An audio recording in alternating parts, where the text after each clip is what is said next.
Crouch End, London. A bottle of wine, a family-sized packet of nacho cheese-flavoured tortilla chips, and a jar of hot salsa dip. A packet of cigarettes on the side. I know. The rain hammering against the windows, and a book. What could have been lovelier? Magpie Murders was number 9 in the much-loved and world best-selling Atticus Punt series. When I first opened it, on that wet August evening, it existed only as a typescript, and it would be my job to edit it before it was published. First, I intended to enjoy it. I remember going straight into the kitchen when I came in, plucking a few things out of the fridge and putting everything on a tray. I undressed, leaving my clothes where they fell. The whole flat was a tip anyway. I showered, dried, and put on a giant Maisie Mouse t-shirt that someone had given me at the Bologna book fair. It was too early to get into bed, but I was going to read the book lying on top of it, the sheets still crumpled and unmade from the night before. I don't always live like this, but my boyfriend had been away for 6 weeks, and while I was on my own, I deliberately allowed standards to slip. There's something quite comforting about mess, especially when there's no one else there to complain. Actually, I hate that word, boyfriend, especially when it's used to describe a 52-year-old twice-divorced man. The trouble is, the English language doesn't provide much in the way of an alternative. Andreas was not my partner. We didn't see each other regularly enough for that. My lover? My other half?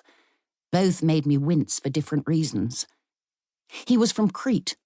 He taught ancient Greek at Westminster School, and he rented a flat in Maida Vale, not so far from me. We talked about moving in together, but we were afraid it would kill the relationship.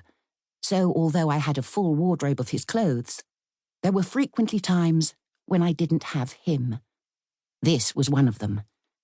Andreas had flown home during the school holidays to be with his family, his parents, his widowed grandmother, his 2 teenage sons, and his ex-wife's brother all lived in the same house, in one of those complicated sort of arrangements that the Greeks seem to enjoy.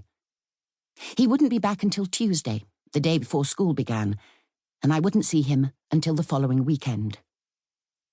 So, there I was, on my own, in my Crouch End flat, which was spread over the basement and ground floor of a Victorian house in Clifton Road, about a 15-minute walk from Highgate Tube Station. It was probably the only sensible thing I ever bought. I liked living here. It was quiet and comfortable, and I shared the garden with a choreographer who lived on the first floor, but who was hardly ever in. I had far too many books, of course. Every inch of shelf space was taken. There were books on top of books. The shelves themselves were bending under the weight. I had converted the second bedroom into a study. Although I tried not to work at home, Andreas used it more than I did when he was around. I opened the wine. I unscrewed the salsa. I lit a cigarette. I began to read the book, as you were about to. But before you do that, I have to warn you. This book changed my life. You may have read that before. I'm embarrassed to say that I splashed it on the cover of the first novel I ever commissioned, a very ordinary Second World War thriller. I can't even remember who said it, but the only way that book was going to change someone's life was if it fell on them. Is it ever actually true?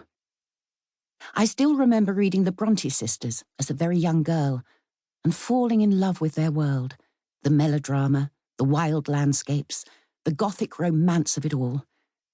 You might say that Jane Eyre steered me towards my career in publishing, which is a touch ironic in view of what happened. There are plenty of books that have touched me very deeply. Ishiguro's Never Let Me Go, McEwan's Atonement. I'm told a great many children suddenly found themselves in boarding school as a result of the Harry Potter phenomenon, and throughout history there have been books that have had a profound effect on our attitudes. Lady Chatterley's Lover is one obvious example, 1984 another. But I'm not sure it actually matters what we read. Our lives continue along the straight lines that have been set out for us. Fiction merely allows us a glimpse of the alternative. Maybe that's one of the reasons we enjoy it. But Magpie Murders really did change everything for me. I no longer live in Crouch End. I no longer have my job. I've managed to lose a great many friends. That evening, as I reached out and turned the first page of the typescript, I had no idea of the journey I was about to begin.